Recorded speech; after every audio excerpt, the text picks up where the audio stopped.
Berita kejutan terakhir tadi malam adalah rencana kembalinya Zinedine Zidane ke Real Madrid. Zidane akan disambut meriah pendukung Los Blancos terutama karena kenangan baik mereka soal 3 trofi kuping besar Liga Champions. Nanti kita akan lihat mengapa Zidane dalam perjalanan ke Bernabeu dan mengapa direksi bersiap memecat Carlo Ancelotti. Apakah akan ada periode ketiga Zidane di Real Madrid? Kabar ini muncul pada Kamis malam 27 April 2023 dengan direksi Madrid kabarnya sudah mengontak agen Zidane menawari yang bersangkutan untuk kembali menjadi pelatih Los Blancos. Jika itu akhirnya terjadi, maka akan menjadi periode ketiga Zidane di Bernabeu dengan 2 periode sang legenda Prancis sebelumnya adalah 2016 sampai 2018 dan 2019 sampai 2021.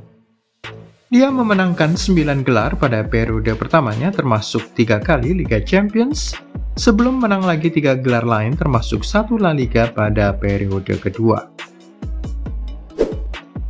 Mengapa Ancelotti dalam potensi dipecat? Sang manajer tua Italia Ancelotti merupakan pelatih hebat yang cocok dengan direksi klub, tetapi beberapa penampilannya terlihat mengkhawatirkan.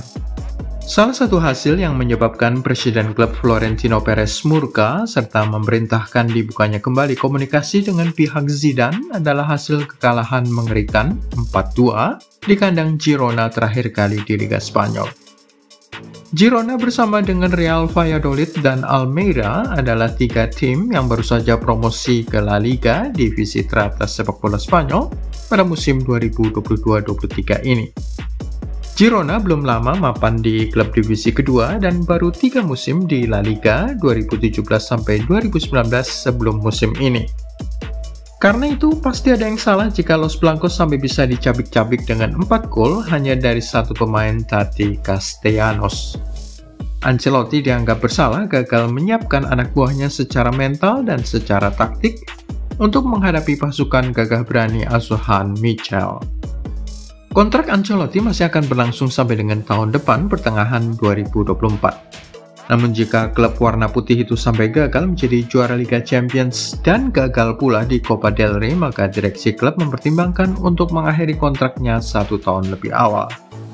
Terutama karena fakta bahwa di ajang La Liga mereka tertinggal 11 poin di bawah Barcelona. Itu merupakan sesuatu yang tidak bisa diterima di kalangan pendukung Los Blancos, tidak di bawah klub yang gemerlap dengan berbagai trofi.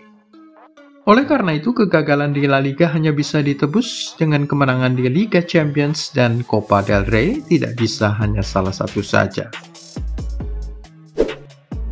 Manchester City menunggu Los Blancos. Dengan penampilan mereka seperti itu kontra Girona, terus terang direksi klub tidak yakin bahwa mereka akan mampu melewati Manchester City pada babak 4 besar Liga Champions. Apalagi setelah kemenangan The Sky Blues yang sangat mengesankan 4-1 atas Arsenal di ajang Liga Inggris, serta keberhasilan mereka menaklukkan Bayern Munchen pada perempat final. Laga yang di atas kertas lebih mudah adalah menang melawan Osasuna di final Copa del Rey. Tetapi apakah direksi tim putih mau menerima 1 musim tanpa gelar juara La Liga dan tanpa trofi kuping besar, hanya Copa del Rey? Hal itu sangat diragukan. Ancelotti sudah ingin nonton penari samba. Salah satu spekulasi yang marak akhir-akhir ini adalah Ancelotti berharap kontraknya di Santiago Bernabeu diakhiri lebih awal, dapat pesangon beberapa puluh miliar rupiah guna mengurangi penderitaan jantungnya, serta langsung cepat-cepat mengambil posisi sebagai pelatih kepala tim nasional Brasil. PSSI-nya Brasil sudah memberi tenggat pada tanggal 25 Mei 2023 sebagai hari terakhir jawaban ya atau tidak bersedia menjadi pelatih Seleção. Agak aneh juga kan tim nasional sebesar dan seterkenal Brasil, juara dunia 5 kali, 7 kali masuk ke final, membiarkan posisi pelatih atau manajer tim mereka kosong sekian lama, yakni sejak Tite mengundurkan diri seusai hasil mengecewakan di Piala Dunia Qatar.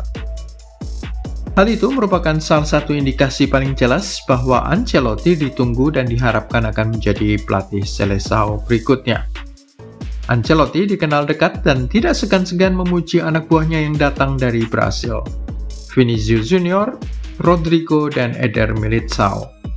Salah satu pose Ancelotti yang paling terkenal, dia tengah menghisap cerutu dengan latar belakang 3 pemain Brasil usai merayakan kemenangan Liga Champions di atas bus tim. Persentase kemenangan Zidane di Bernabeu. Jika senario dan desas-desus ini benar terjadi, maka untuk kali kedua dalam sejarah, Zidane akan menjadi penerus Carlo Ancelotti di Bernabeu. Salah satu pose atau gambar paling terkenal dari kedua figur ini adalah ketika Ancelotti pasang muka kurang senang atau sedikit meremehkan melihat Zidane ikut memberi instruksi kepada para pemain Los Blancos dari pinggir lapangan. Itu terjadi saat Zidane masih menjabat asisten pelatih dan Ancelotti pelatih kepala pada musim terakhir periode pertamanya di Bernabeu pada tahun 2015. Zidane mengambil alih pada tahun berikutnya dan seperti sudah disebutkan tadi memenangkan 9 trofi pada periode pertamanya. Sayang sekali bahwa persentase kemenangannya merosot dari 70% lebih dari periode pertamanya di Bernabeu menjadi kurang dari 60% saja untuk periode kedua sebelum dia mengundurkan diri. Apa sajakah keunggulan Zinedine Zidane? Tentu saja keinginan Florentino Perez mempekerjakan kembali sang legenda Le Bleu lebih dari sekedar persentase kemenangan. Ada harapan bahwa dia bisa mengembalikan kejayaan Los Blancos seperti pada periode pertamanya 2016 sampai 2018. Ada beberapa catatan rekor Zidane yang membuat direksi klub yakin bahwa hal itu akan terjadi. Salah satunya, Zidane merupakan manajer pertama di Eropa sesudah Marcelo Lippi yang memenangkan 3 trofi Liga Champions secara beruntun. Dia merupakan orang pertama yang memenangkan trofi Piala Dunia antar klub sebanyak 2 kali sebagai pemain dan 2 kali pula sebagai manajer. Satu-satunya manajer Los Merengues yang bisa memenangkan 5 trofi dalam 1 tahun kalender, yaitu pada tahun 2017, Piala La Liga, Supercopa de España, Liga Champions, Piala Super Eropa, dan Piala Dunia antar klub. Tetapi yang paling penting dari semua itu dalam perspektif usai kekalahan melawan Girona adalah kemampuan mencatatkan rangkaian kemenangan paling panjang 16 kali secara beruntun di ajang La Liga. Sama banyaknya dengan apa yang pernah diraih oleh Pep Guardiola. Juga kemenangan tandang di stadion lawan terbanyak 13 kali secara beruntun.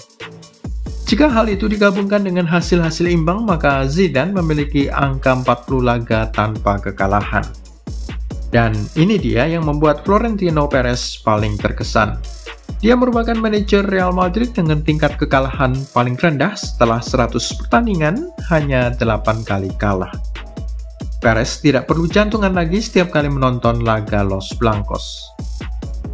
Bekas pemain Juventus, Bordeaux, dan Real Madrid itu juga merupakan manajer dengan pencapaian waktu paling singkat untuk meraih 7 trofi yang mendapatkannya dalam waktu 19 bulan saja. Serta hanya butuh waktu 23 bulan untuk menggenapkan 8 trofi bagi tim.